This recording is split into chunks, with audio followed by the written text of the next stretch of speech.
Imphal West District ki manung sanba Wangoi Khaidem da Masani Leirabi Maunaha ama siraga fangkibado kanagumba mioi karana hatpa oiramle haina thajaba yaba mafamdagi fangba paw amana khangalakli paw asina makha taraduna hai nupi adu masana ilakiba fi macha aduna makauri lakhalaga hatkibani haibage sab saba khudam sing police ki forensic team na khangba ngamkhre mihatpa sing adugi khongul lirakpada Wangoi police na ihan hana singnai haiduna mahaki mapuroiba masung manembo wahang pang sathanaba police na faki makoyani numit mapani police custody da remand lauraga leiri mihad asigi matangda makoyani wahang pang sathabada mihad adugi langla langdil puthokpa ngamdre makoyani haujik fawba mihad aduda makoy ani yauti haina phongdokli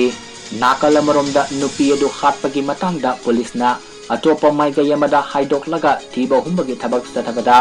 langathel laikom bazar da ke haujikna nongpo kaithel manbi awang laikai da leiba moirang them dananjit sahi kunganipa namasung yairipok wangkhem dagi hh kanan bala devi